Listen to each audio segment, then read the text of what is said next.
I'll start with a warm-up question. Who knows who this guy is? This fellow is called Ilya Sutskever. He co-founded a company called OpenAI. You may have heard about it. But a couple of months ago, he decided to start a new company.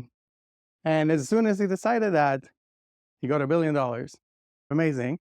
To summarize the story, charismatic founder, zero revenue, no business, gets billions from investors. Of course, this would never happen in a grounded field like real estate, right? Maybe it would.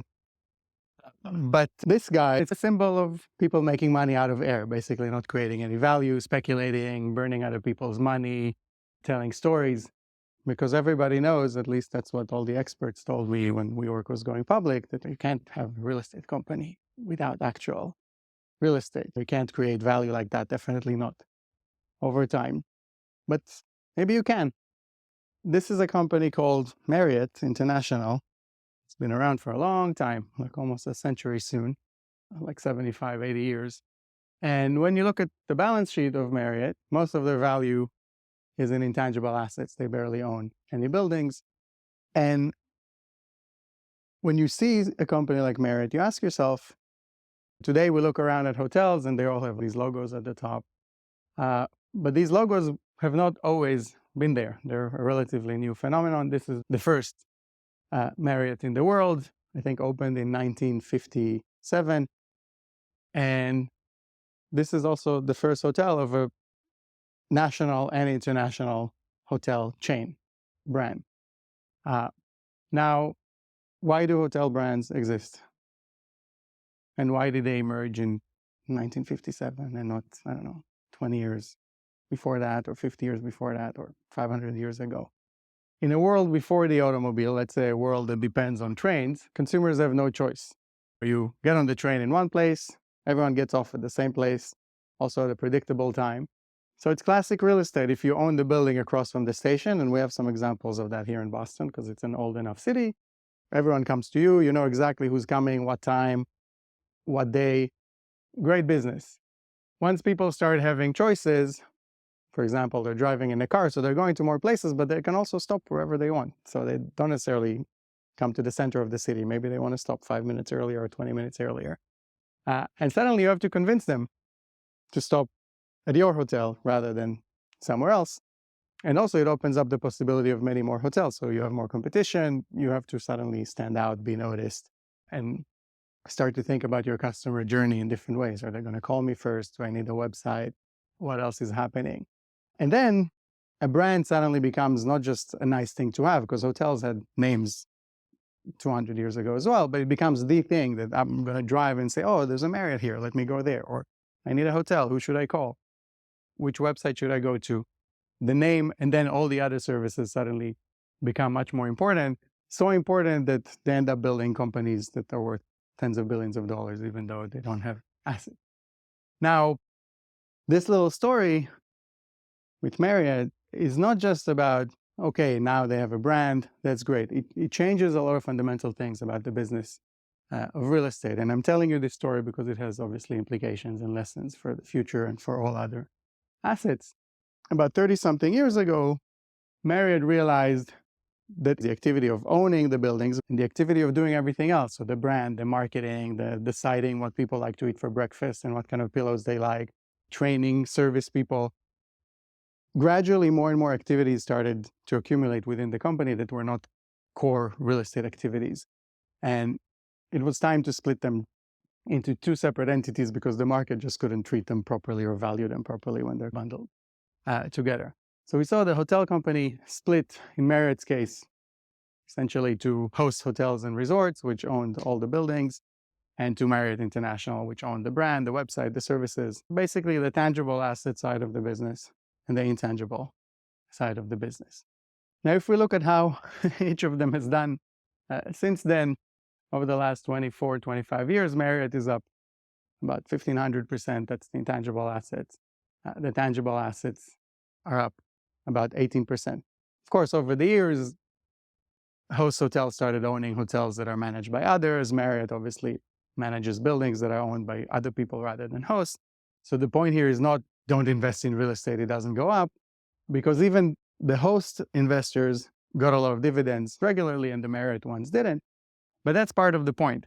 So these activities, they're not just incompatible in terms of we can't have them in the same company because we need different employees or different bosses or different cultures, but they actually represent two very different financial products. So the real estate investors want regular dividends, they want stability, they're not looking for adventures.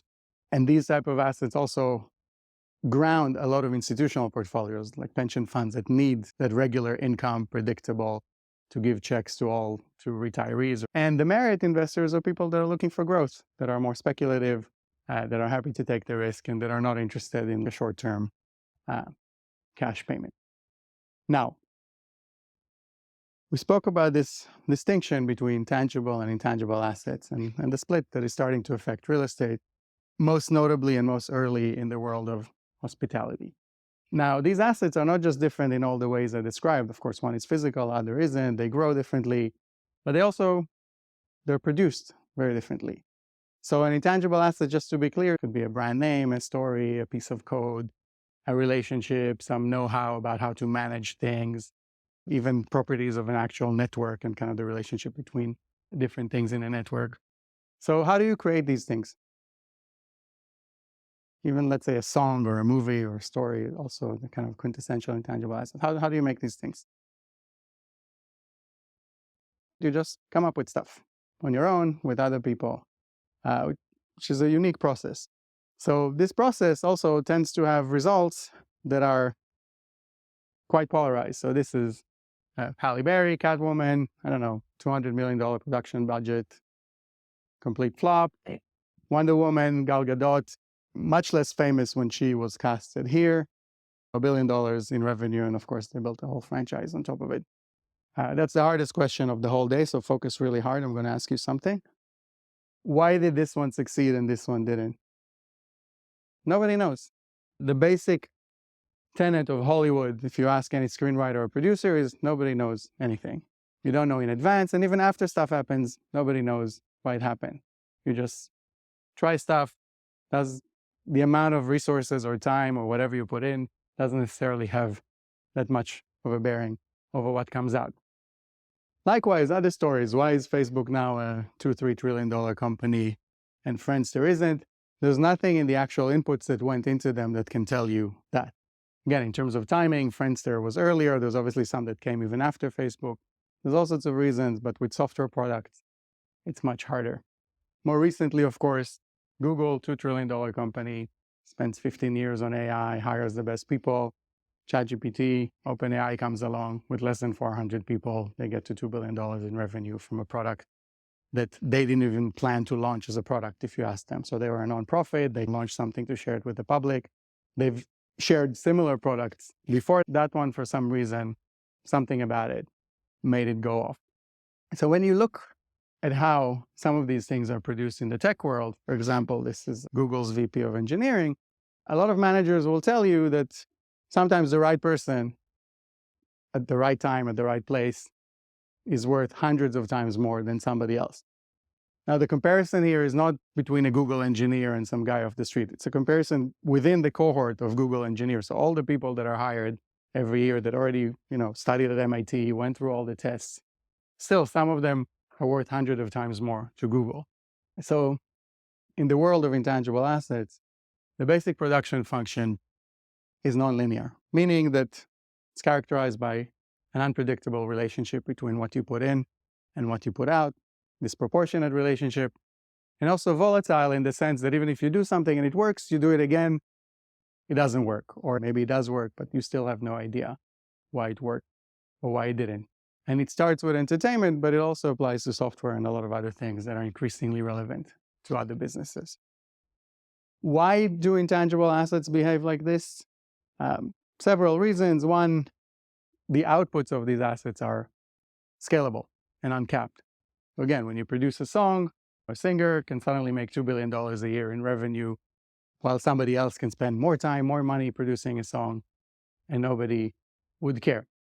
Even this, which is very obvious to us, 120 years ago, if you would ask an economist, they would tell you that a singer would never make more money than a lawyer or like a merchant, because the human voice cannot reach beyond a single room. And economists were saying that even after gramophones were invented, that you could record music, they just could not imagine that something would become scalable like this. But it did. And the same is true for many other things that we do that just seem unscalable to us through the laws of nature, but suddenly we discover that they're much more scalable than we imagine. The second reason is that intangible assets, they're made of things that are very hard to describe, to quantify, to explain. Another hard question, I'm producing a film. I have the opportunity to hire either of these guys. They both want the same amount of money. Which one should I get for my film? They're both made with AI, but yeah, this one looks more like Brad Pitt. Now, if I would go in a factory or in any other businesses and I would give you like the specs of what I'm looking for, either of these would do. But there's something about the one on the left that is worth much more. Now, there's two reasons. One, like you said, of course, he's already famous, so that helps, which is another thing that is unique to intangible assets, because when I need parts for my automobile or other things, if they're famous, they're not worth 5,000 times more if they meet all the other specs. But more importantly, even in advance, there is something about Brad Pitt, but we can't really say what it is. When you watch his first performance in Thelma and Louise or something, there's something about him, but we cannot define it, so we cannot clone it, we cannot turn him into some commodity that is cheap. In addition, intangible assets, usually their markets are characterized by a lot of competition, because once you produce something, it's very easy to copy it, whether it's a file or an idea, so ideas propagate very quickly. So generally, they face a lot of competition, which creates a lot of uncertainty, because even if we just look at music, I have 100 million songs to choose from. So the song that ends up being listened to depends on a lot of luck, even if it's an amazing song and objectively is better than others. There's just so much noise that it's very hard to find the right thing. So the process of people actually finding the right thing, and then the social aspect of it comes along. The things that end up winning are things that probably you heard about from somebody else or you listened to because your friend told you about it. And social things tend to have kind of a cascading element. So once they start moving, they become bigger and bigger and they leave their competitors behind. So the songs that do break, get to a certain tipping point, become so big that songs that were almost as good, even initially, maybe the first 2 weeks, they had almost the same amount of listens, but then one of them had 50 more, and then a month later, there was 100 million difference. So there's a compounding element, which again is true to software and other intangible assets as well, not just to music and entertainment. So essentially, the world of intangible assets is a world where all the swans are black. So that whatever you end up even hearing about is necessarily a highly improbable event that had a very high impact, because otherwise it wouldn't even reach you and you wouldn't even hear about it. So if we assume that we're in a white swan world where occasionally there's something that interrupts the normal order of things, in the world of intangible assets, the normal order of things is that you're constantly trying to produce stuff that is highly improbable, and you assume that you have very little idea about what would work and not. Now, of course, this has consequences for us as people making our way in the world. So when I was a kid, I listened to a lot of Guns N' Roses, probably sound very old because of that. But I wanted to be Axl Rose when I grew up. I wanted to be a rock star. But my Jewish mother told me I should be a doctor, of course. And she had her reasons. She said, you have to choose a proper profession, because this kind of world of entertainment, like we just saw, it's like a casino. You can put in the same amount of effort as somebody else, and you will not become a superstar, probably. But even worse, if you don't become a superstar, you make nothing. Most singers and most actors, they have a real job on the side. They don't sing and act for a living. Meanwhile, if you choose to be a doctor, even if you're not the best doctor in the world, you're going to make a nice living and buy a house and send your kid to college. At least that's what my mom said. I didn't really choose either, but the experts agreed with my mother. So when you read The Black Swan, like the book about uncertainty, Nassim Nicholas Taleb tells people not to go into show business and instead to get a proper job like a doctor or a masseuse or an accountant, because these jobs are constrained by time and space. If you're located somewhere, you have a market, you're not competing with all the people in the world for customers, you get paid by the hour, which means you're not going to become Taylor Swift, but on the other hand, as long as you go in and put in the work, you're going to get paid and everything is going to be okay with you. So in that choice between going into the world of intangible assets and trying to be a rock star, and going into the world of tangible kind of limitations and become a doctor, most of us used to choose to become a doctor. But what if there's no longer a choice? If you look at it, even from an accounting perspective, if you look at the balance sheets of Fortune 500 companies, that 50 years ago, most of the assets on those balance sheets of the largest companies in the world were tangible assets. So equipment, hard stuff, real estate, obviously. By 2020, 50, even 45 years later, 90% of these assets were intangible. So Marriott is not like a unique company on the S&P 500. It's actually a very typical company. Today, not so long later, 4 years later, it's probably even higher than 90% because most of the growth of the S&P of the last 4 years was concentrated in 7 companies, and most of them produce software more than anything else. So quite a radical change, not something that people talk about every day, not something that we notice too much, but something very fundamental that does have consequences that I think we're just starting to understand, which apply to real estate too. So the most kind of visible examples of this is if you look at the largest companies in the S&P, that in 1990, they made oil. Even IBM, which was like the tech company, was actually selling computers, hardware. It wasn't focused on software at all. Supermarkets, defense, drugs, soft drinks, physical things.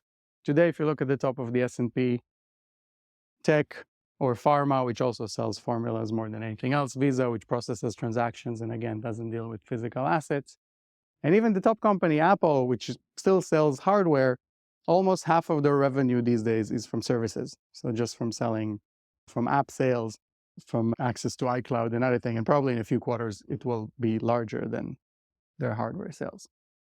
But this is not the point. I'm not trying to tell you tech companies are now the most important thing, because that's actually the least interesting thing about this story, because we're here to talk about real estate at the end of the day. The bigger story is that the value and utility of all physical things is becoming increasingly dependent on these intangible assets, on brand, on code, on relationships. Starting with IBM. So I mentioned that IBM was once the second largest company in the world. When they got a couple of young students, Bill Gates, Paul Allen, to build an operating system for their new personal computer, they didn't value intangible assets to the extent that they didn't want to own the software that was designed for their computer. They told them, you guys own it. We don't even want to deal with it. Like, we sell actual computers. Why would we care about this? Now, of course, 20 years later, Microsoft is much larger than IBM, but just to show you the shift that had happened. And of course, today we know that the computer is defined by the software and the intangible things that run on top of it. That's the whole foundation of Apple as the largest company in the world. The same goes to automobiles. Today, a Tesla, for example, is not just a car that has like cool software, you know, that you can play MP3s or kind of look at a map. The steering wheel itself is not connected to the wheels anymore. It has to go through software to even do the most basic things. So it just doesn't move and cannot do basic things without software. So the intangible assets basically overwhelmingly determine the basic utility of even something old like a car. On the battlefield as well, we used to have these kind of big industrial machines. Today we have swarms of drones. The hardware itself is much cheaper, but the coordination through software and networks is the thing that gives it value and makes it so lethal. And in other worlds as well. In the past, Coty, which is one of the largest kind of owners of beauty and care brands, had to buy Kylie Jenner's Kylie Cosmetics because it's very hard in this current environment, current media environment, to build a new brand from scratch. So in the past, it was really something that people knew how to do. Like, you spend money, you spend time, you bring experts, you design stuff, you have relationships with newspapers. But today, you can only know if something resonates after it resonates. So all sorts of people post stuff on Instagram. Some of them become big enough. Once they become big enough, they decide which products to marry it into, which is why they paid $1 billion to buy her brand. So essentially, we're moving from an economy that looks like this. Everyone is doing the same thing on a production line, repetitive, predictable, what you put in is what comes out, to something that looks like this, which is everyone is doing all sorts of weird stuff. Sometimes it goes off, sometimes it doesn't. Specifically with Gangnam Style, so the first video in human history to reach 1 billion views. Why this one? Again, nobody knows, but it did. So to summarize the difference between these two economies before we get to our buildings and cities, so in the linear economy, production was linear and predictable. You knew what comes out on the other side. Of course, there was still competition, people failed, there were surprises, but it was much more predictable. You at least knew that you're making something and what is the basic value of it. Value was cumulative. You added stuff, created more value. Profits were constrained. When Henry Ford launched the Model T, kind of one of the hit products of the 20th century, it didn't reach 1 billion customers like ChatGPT did. It took Ford, I think, 80 or 90 years to make 100 million cars or something like that.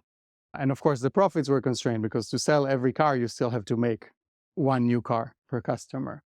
Labor and inputs were standardized. So again, a mass of people doing the same thing in the same place every day in the same way.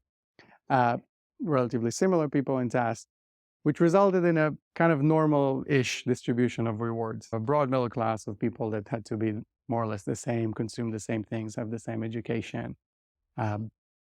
And success was repeatable. So if it worked, you just did more of it. Meanwhile, in the nonlinear economy, production is nonlinear and unpredictable. So again, we don't know the value of stuff until it actually becomes valuable and successful. That value usually comes suddenly, and then once it comes, it compounds to a degree that does not exist in the world of classic tangible physical assets. Profits are scalable, they're unlimited. Labor and inputs are specialized, so it's not about a mass of people all doing the same thing. It's about mixing and matching people in weird ways for very specific tasks and trying to see if that thing is actually going to work. These specialized, so I mentioned matching. There's winner-take-most distribution of rewards, so more of a power law rather than a bell curve. Failure is very frequent, so success is not repeatable. What does all this mean for cities and buildings? So let's think a little bit about what happens when the economy becomes suddenly more dependent on creativity and the production of these intangible assets. So most of this story has to do with the rise of software, because the internet basically allows intangible assets to travel and be marketed more easily. So if we look at the early days of the internet, if you would ask an expert, what would the internet do to cities and buildings? You open The Economist magazine, they had a special issue called The Death of Distance. And in there, they wrote that now that we have the internet, and not even just that, even phones and faxes, now anything that relies on a screen can be done from anywhere in the world. Economic activity will become more distributed, cities will become less important, offices will become smaller and less concentrated. But the exact opposite happened. So from the 90s in particular, cities, and especially the largest cities in the world, started making a surprising comeback. Economic activity became more concentrated. Central business districts became more expensive and more desirable, whether it's in New York or in the Boston metro or London, San Francisco, Zurich, a lot of different, and of course in Asia as well, but there's a different dynamic because it's developing economies. But these are cities that were already on a decline, that were at their peak in the 50s or sometimes even in the 20s, and suddenly we're coming back and becoming more important than ever. Why did this happen? Well, let's look at the theory. It basically boils down to 3 core ideas that experts, economists, urbanists came up with to explain this paradox. The first was Ed Glaeser, who's now the dean of economics, I think, at Harvard. And he called this the central paradox of our time. Like, why, when communication has become cheaper, faster, and even the movement of goods has become cheaper and faster, economic activity suddenly became more concentrated. And Glaeser's explanation was that density, like someone said, enables faster flow of information, so more intense collaboration. And because the economy now becomes more dependent on creativity and innovation, it's actually more important to be in an environment that enables people to kind of exchange ideas quickly, bump into each other, go to the pub after work, bump into someone from another industry and come up with some new synthesis. So that's why cities are becoming even more important, even though information can flow quickly, but innovation can be so valuable, so people prefer to migrate to the city employers in particular. The second theory, and all of these theories are compatible, they don't contradict each other, they just highlight different aspects. From Richard Florida, again, very respected, great thinker about cities. And Florida highlighted more the lifestyle element of it. What Florida said, to summarize or paraphrase, was the economy is becoming more dependent on innovation and creativity, which means that the people that produce innovation and creativity are highly educated and creative people. And these type of people normally like to live in the largest cities because they like the lifestyle. They want to have access to the Thai restaurant and the Ethiopian food and the opera and the theater. And because these people like living in cities, because they want to have access to a diverse lifestyle, cities are becoming more important and employers are going there to find these people. And the third one has to do with matching. So in an increasingly specialized economy, matching the right person, like that Brad Pitt clone, the right person to the right task sometimes has returns that are immense. And in order to match the right person for the right job, you want to be in the largest possible labor market, to hire from the largest possible pool. The best illustration of this is dating. When I was looking for a wife, my mom sent me to New York City with a list of 20 checklists of what I was looking for. Jewish, intelligent, beautiful, rich, everything. And in New York City, I opened an app, a Jewish dating app, by the way, they exist. And the first time I used it, I met my wife, literally. And that was possible. She also claims it was the first time, but I'm still investigating. But that is possible only in a metro like Manhattan. And what companies were thinking or doing was basically going to the largest possible talent pools, because in those pools, they could make those matches that are becoming increasingly valuable in a world of creativity, intangible assets, innovation. So these three theories basically explained the paradigm of the 21st century, or so they thought. They said, okay, the economy is now dependent on innovation or intangible assets. This is what's happening. Economic activity will become more concentrated. Cities are more important. Density, in-person collaboration, all of that. That's the way to go for the next 100 years. However, already in 2015, so we're talking pre-COVID, cracks started to appear in this theory. The largest and most successful kind of superstar cities started losing population. People were moving out of them, even though the economy was growing, the stock market was booming, the world continued to globalize, people were shopping, but those cities started losing population. Second, the office market started softening, again, especially in these locations.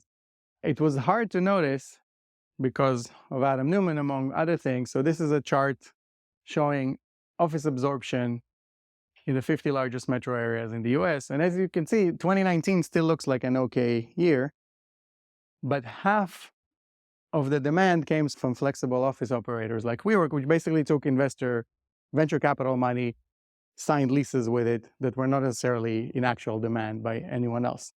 So the market was propped up by venture capital, but if we took out the kind of artificial demand, we would already see an even bigger shift. So not just in terms of housing, you can say, okay, people are moving out of the city because maybe they become too expensive, and they had other issues. But even companies themselves were suddenly taking less space, even though, again, the economy was still doing well.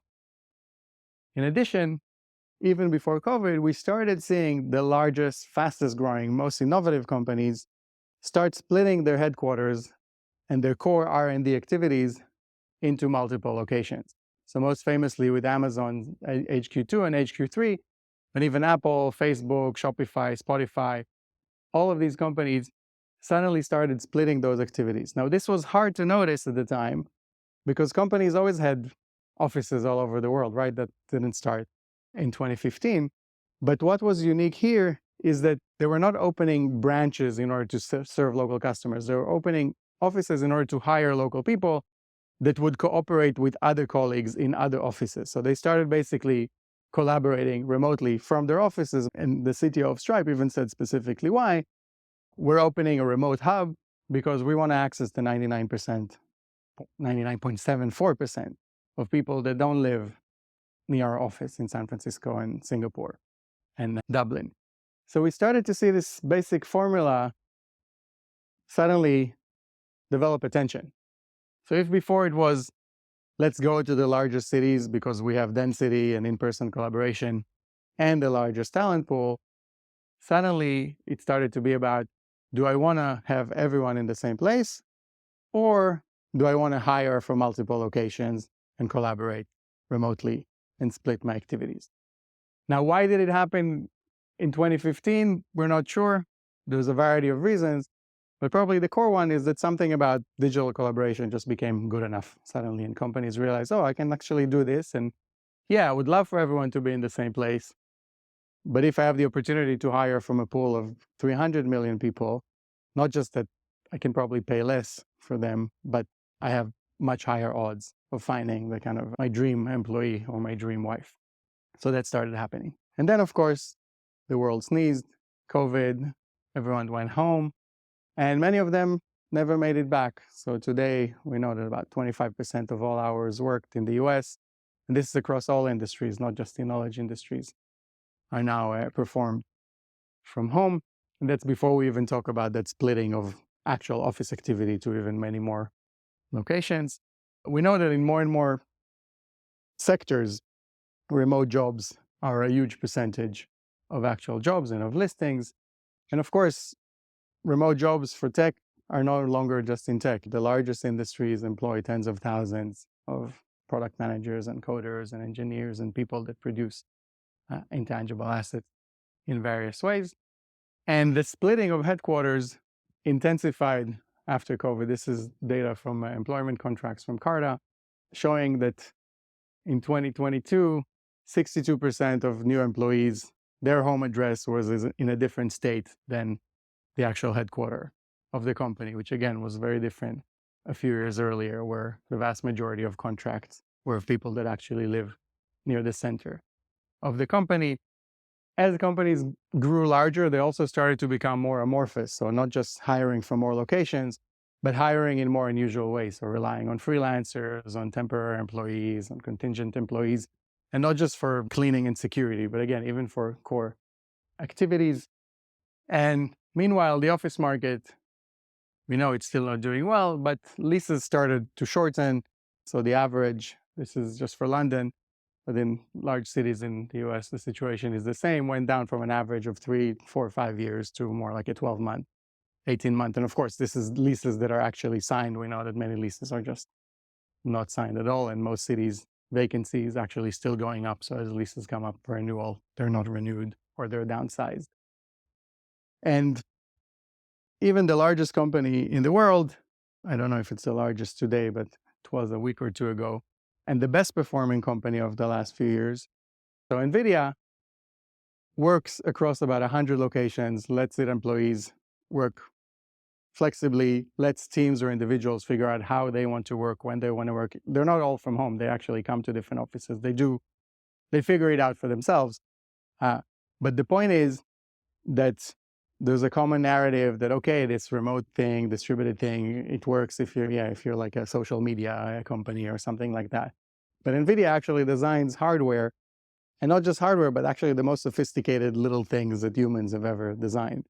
And they still manage to do that, collaborating across dozens of locations and hiring people, again, because of that matching effect and creating incredible value that set the foundation probably for much more value even, with the artificial intelligence training that is done on their chips. Which brings us to AI, which will intensify a lot of these trends. So at the moment we see in San Francisco, we're financially in a boom that already overtook the dot-com boom. But back then, offices here, San Francisco, New York, were very busy. Companies were giving their landlords stock options in order to convince them to give them office space. Today in San Francisco, the economy is booming, but offices are half empty. So there's this big discrepancy. We're starting to see that this old relationship between economic activity and demand for offices, for example, and for cities, something changed about it over the last 20 years. So if in the previous boom, everyone moved to the city because tech was booming and innovation was important, now we're seeing that the economy, the nonlinear economy, can proceed on its own, And the relationship with what happens in the physical world is becoming less predictable or doesn't behave as it used to. Meanwhile, with AI, you also see this strange polarization, a tech boom, but tech unemployment is significantly higher than average unemployment. So tech companies are slashing employees tens of thousands, probably even hundreds of thousands a year, while their stocks are rising, but not just the stocks, their actual revenue as well. Meanwhile, they pay more to the people who stay. So their salary structure within the company is starting to look more like an entertainment structure. So within the same company, you can have people that make $150K a year and people that make $3, $4, $5 million a year. These are engineers. They're not the CEO of the company, not the founder of the company. They're like the foot soldiers of the business, like the people who used to work in factories 100 years ago. And the discrepancy among them is incredible. The polarization extends even more once you step outside of the single firm. So you have people like Ilya Sutskever that I mentioned getting $1 billion just because of who he is. And you have OpenAI at the other end of the spectrum, employing thousands of employees in Kenya, in India, and other places that get $2 a day to help tag data and develop their models that they have. So both of these things are growing, but the middle is not. It's eroding. And of course, things are changing quickly. ChatGPT was the first product to reach 100 million customers in history. And they're also changing dramatically. This is just a week ago. Chegg, I don't know if any of you use them. They help people do homework. Their stock lost 99% of its value because all of their customers started using ChatGPT. This is just an example of how quickly these things can suddenly come at you. And maybe this is the beginning of some good news for you. AI is also changing our assumptions about land and energy. So demand for data centers and even for power and nuclear power is suddenly becoming a big story because these things are growing so quickly that they start to become tangible again. So we think of software and data as intangible things, but if you have enough of them, you start to feel it in the physical world. Suddenly, energy and land are at the end of every kind of exponential growth cycle. So real estate will still be valuable. So essentially, AI will make all these intangibles much more important in all industries, both because software will become more integrated into almost anything we do. And on the content side, AI will just help generate more code, more visuals, more things, more noise, more of those kind of crazy competitive dynamics and abundance of everything that makes things so unpredictable. So the more intangible assets we have, more flexibility, unpredictability, and inequality.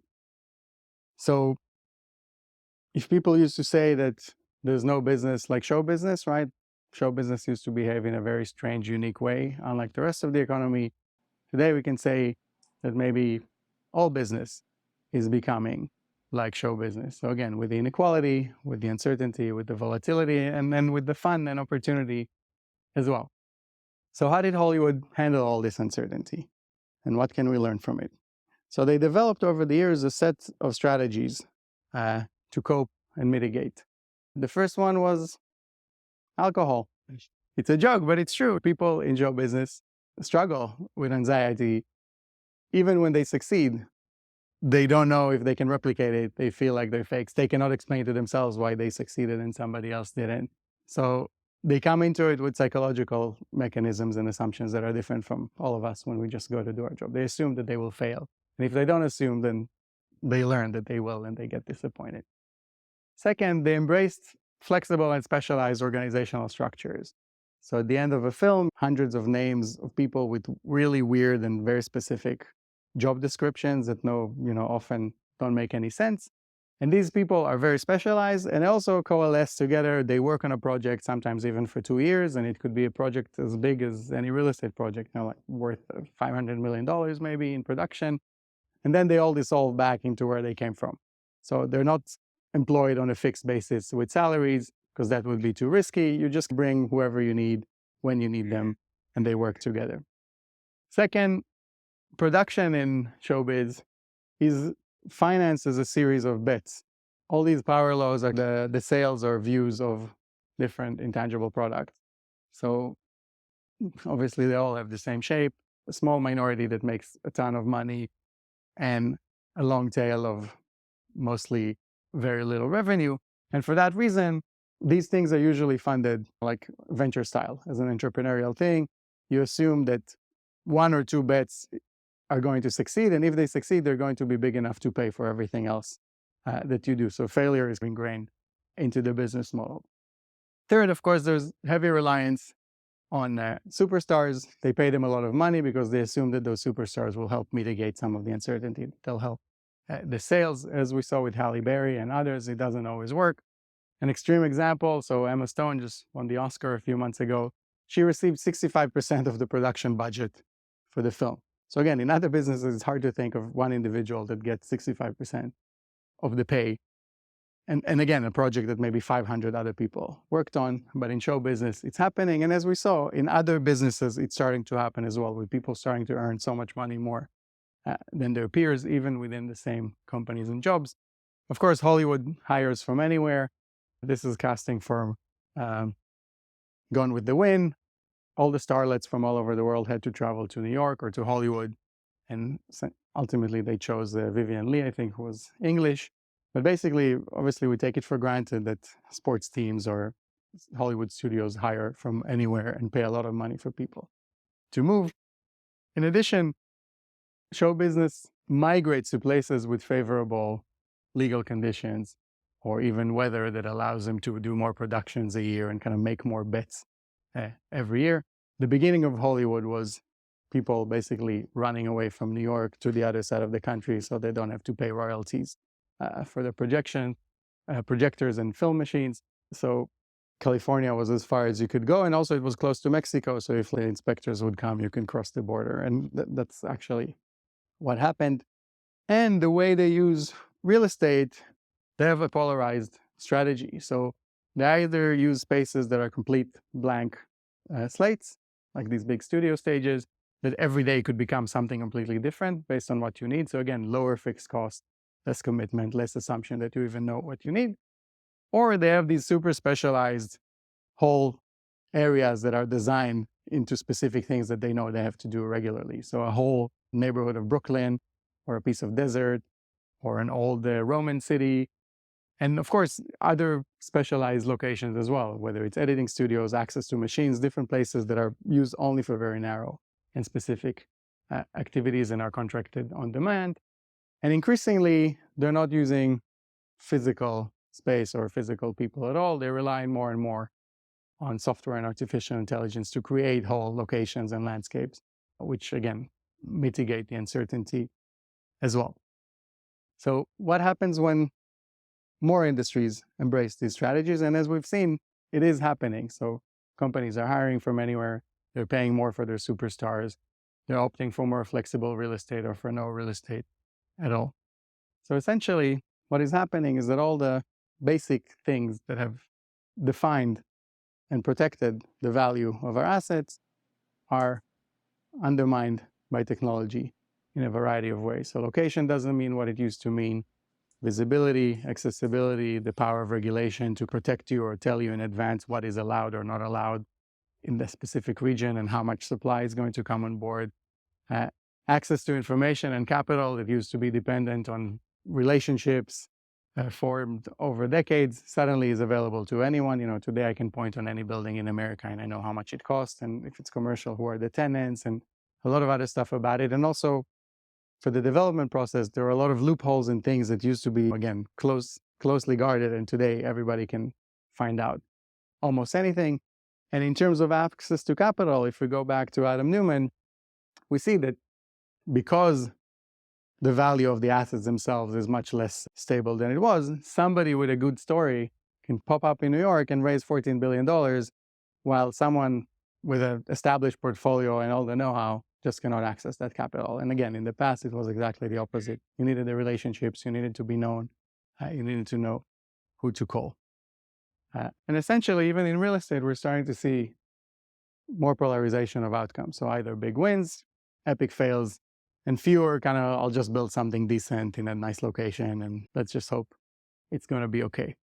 In more figurative terms, we're basically moving into a completely different game. We're moving from a game of Monopoly where, owning a piece of the board means that everyone that walks by has to give you a check, into a game of strategy, where the squares and locations on the board are still very important, but suddenly it's not enough to just control one and collect your check. You have to think about what everybody else is doing all the time and respond to it. What is the difference between the old game to the new game? Or if I can ask how to win this game. So luckily I wrote a whole book about it, but essentially it's about shifting from doing the same things better, which is really the essence of how most real estate companies work. They all do exactly the same things. They have the same structures, they employ the same people, they do the same activities. They just hope to do it when one large PE fund buys a building from another. They're like, okay, I'll refinance it at 0.5% lower, and I'll fire the property manager, and I'll cut a little bit here, and then I'll resell it again and make a little money and give it to somebody else, to a world where you have to do different things. What does that mean in practice? If you ask a Harvard economist like Michael Porter, who wrote the book on strategy, he will tell you that a good strategy is based on having a unique value proposition. If we take IKEA as an example, good design and function at an affordable price, to having unique activities that enable you to deliver this value proposition. Unique activities means that other companies in the same space are not doing that thing. Not that you're doing it differently, you design your logo with a different color, but that you're actually doing stuff as a company that your competitors are not doing at all. The strategy has to represent clear trade-offs. So it has to involve risk. It has to involve a point of view. So not let's just build something and I don't care who lives here, but let's do something very specific that is probably going to annoy some people, but delight others. Again, Adam Newman is a great example. Donald Trump is another example. He likes to put his name on buildings. He annoys a lot of people, but sometimes it works for him as well. There's a lot of other similarities between them. Someone should write a book about it, but that's for another time. These activities have to be interdependent. So in IKEA's case, the locations that they choose, the type of buildings that they design, the stuff that they sell, they all work together. If I'll just open a store and try to sell IKEA stuff in the middle of Manhattan and tell people, oh no, we don't offer customization, just take this box home with you or stuff, they're not going to work unless they're all together. So the price of the real estate, the way it's designed, the way the goods themselves are designed, they're designed to be packed and stored in a certain way and to be sold in a certain way. So it's all integrated. And a measure of a good strategy is that even if your competitors know exactly what you're doing, they cannot replicate it because it depends on activities that are so interdependent that in order to compete with you, they will have to build all of those different aspects of your value chain rather than just do one thing that can be copied quickly. And of course, a good strategy has to be implemented successfully. There's some examples in real estate. I'm not going to go through all of them. I'm happy to send you these. But you can see it in the world of co-working, industrious, so obviously unique value proposition, flexible branded office space. They have to do all sorts of stuff that traditional office landlords didn't do. Again, think about coffee and community management and design and fit out. There are clear trade-offs. They choose specific assets. They come out with layouts that only work for their specific products. And if there's no demand for that, it's expensive to convert it to something else. These activities are interdependent because to sell and market those smaller spaces or even those meeting rooms, you need the app and you need the community managers. You need all sorts of things to happen as well to make it sellable, and implemented continuously. So far, so good. And you see it in other fields as well, whether it's cold storage, for example. An example of, again, taking an asset and adding a very specialized kind of service on top of it, down to hiring scientists that figure out how to produce energy and cut energy costs for it, and integrating with cold storage trucking companies and all sorts of things that are very specific to those tenants that require upfront investments that make those essentially sheds completely useless for any other use. So they're taking a risk. There's a trade-off, but when it works well. I think they went public recently. It's the largest cold storage REIT in the world. This is an example from Europe, an office operator that has a value proposition about sustainability, health in terms of the materials they use, the air quality, the control that they let you have over your temperature and the stuff you breathe and the stuff you touch. Again, very niche, but they design and build buildings and systems specifically for that, which differentiates them and gives them kind of a cult following among certain customers. Citizen M, there's one here in Boston. Again, tiny hotel rooms for people that travel alone and only want a really nice mattress and a really reliable shower and a room that looks exactly the same anywhere in the world and that you can book online, etc. Again, all integrated and very specific. And unlike other rooms and other hotels, there's no restaurants, there's no meeting rooms, there's no all sorts of other things that you would have in another hotel, because they chose to focus on specific things that are important for someone, but that might really annoy somebody else if he ends up at that hotel and be like, oh, why is there no room service? Why can't I give my stuff out to have it pressed? You can't. And the most recent one, this is a fund that was announced a couple of weeks ago, basically a new fund to develop data centers with nuclear, small modular nuclear reactors, or adjacent to existing nuclear reactors. So again, a whole new category of real estate based on that very specific play. Obviously, super expensive, super specialized. If it works, amazing. If it doesn't work, you're stuck with you're stuck with a nuclear reactor next to somewhere that, is not connected to anything else. So very risky.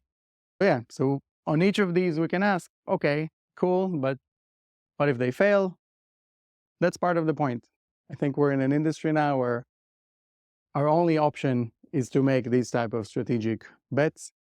If we just aim for the middle, we are necessarily going to fail. Again, offices already know that. Hotels have learned it a long time ago. Apartments are starting to learn it. And even industrial, which 5-6 years ago was the thing that all investors were running to because it was the most similar to old real estate. Oh, I'll just buy this shed and sign a long lease and not do much. We're starting to see it specializing into smaller categories, again, whether it's called storage or data centers or other things that are, again, requiring you to choose a specific customer to focus on their needs and to make investments and have a point of view about what they need. More broadly, beyond specific businesses or companies, I think someone said that early, that our built world, all of it was basically shaped by linear assumptions. So there's now a big collision between how the economy actually functions and how the world was designed and even funded. The way our cities are built assumes that there's a clear division between work and production and leisure and housing. They assume that this division is also stable over time. Airbnb is just an example of why that is not true. But basically, a lot of these zoning laws were enacted 1916, 1920, 1930. I think the later ones are 1960, which is already 60 years ago. And they basically divided cities into different uses, assuming that they can know in advance what people will do or should do in a city, which obviously we know now is just not how it works. Our infrastructure is designed for a mass of people with identical schedules, coming from neighborhoods full of the same people, going into the same places, doing the same things, willing to pay the same amount of money for what they're getting. I'm conscious of the clock. Our tax base for cities, again, assumes that same mass of linear work. So a lot of office buildings in the center with a lot of people that come in and spend money and pay for the trains and go have lunch. We obviously think in terms of specific locations rather than networks, or even in terms of how we tax things. Before you even think about the whole world, even between Boston and areas outside of it, or New York and New York City and Long Island, there's a lot of value that is derived, let's say, in the center of the city, but people that come from out of the city and enjoy this value are not actually paying taxes to that city because technically they're under a different tax jurisdiction. We don't really allocate taxes and value properly. We assume that if someone is somewhere, then that's where their value is created and that's where they should be taxed. Increasingly, that's not the case. And more broadly, we assume that people are captive of their employers, that if a company opens an office, the employees will come there because the company is there. And again, increasingly, we see that it's the other way around, that the companies are willing to come to wherever the employees are, or just to let the employees be wherever they want to be, rather than force them all to come to the cities or buildings that they choose. And even more broadly, we assume that most human time is spent doing actual work. So all of our cities, if you look at them, if you're an alien, you would say, oh, the most important thing for this civilization is the offices. They're at the center of the city. They're the biggest. All the grid is designed around them in terms of energy and transportation. And 100 years ago, even just 100 years ago, this wasn't the case in many cities. Manhattan had 600,000 more residents in the 1920s than it does today. So it used to be much more mixed, much more residential. And we assume that the way it looks now is just the normal way, but probably in 20 years when we'll look at it, or in 50 years, we'll realize that there's a lot of different ways to do it. Just to finish up, what about some good news? I have a lot of slides on that, but I'm only going to share one, kind of a general point. I started with this idea of abundance, when customers suddenly have a lot of choice, and what that does to assets and why it makes brands and other intangible assets more important. But as some things become more abundant, so when people have more choice on certain things, other things necessarily become more scarce. And that is the source of value. So addressing that scarcity, that new scarcity that emerges. What is becoming scarce in our world? I'm not going to ask you, we can talk about it in a minute, but just to throw a few things: people are lonelier, people are exercising less, energy is becoming scarce, for example. Having the exact lifestyle that you want is becoming scarce. So if 20 years ago economists thought lifestyle means everyone goes to the big city and everyone can do whatever they want, today lifestyle means one person wants to live on a mountain, one person wants to live near the beach, one person wants to live near a lake. There's room for many more specialized kind of physical real estate products to cater to whatever it is that people need. Of course, there's also medical needs. There's all sorts of other kind of narrower things. So a lot of things are becoming scarce. So it's not that there's abundance now, real estate is doomed, nothing is valuable. It's about now we have to think about how we bring our ideas, our technology to bear, to deliver experiences to specific groups of people, to cater to them, that would make them choose you basically because it would be obvious to them. So not because you're competing with anyone, but basically to know, like when I came to Boston, I booked my Citizen M because that's what I book all over the world, because it was designed for me in my situation. I travel a lot, usually to large cities, and usually I'm jet lagged, and all I care about is having a mattress, a blackout curtain, and a shower. And I don't need anything else, and I don't want anyone to talk to me. So I don't even think about it, because I know that this product is exactly for me, and all the trade-offs that would annoy my mother or my wife if they travel, if they come with me, don't annoy me, which is why I book it when I travel on my own. The same is true for many other products that exist, and I think for many more real estate products that need to exist and that will be invented and developed over the coming years. And of course, the consequences of helping the physical world transition and kind of accommodate that nonlinear activity. So to enable more flexibility, to enable more specialized needs, to allow people the equipment and the speed and whatever it is that they need to make the most out of their talents, are immense, not just as a business, but also for society as a whole. We know that all of the biggest problems that we have ultimately are a result of how our world is designed, and often from that clash between how we actually live and work and how the physical world was designed. Or that the physical world, even if it's not the fault of buildings and cities, are in a position to make these things better, to create more economic opportunity, to make people healthier, to make people less lonely, to help people live and interact with other people that maybe think differently or look differently. Yeah, so all of that, and it's all in your hands. Thank you for your time.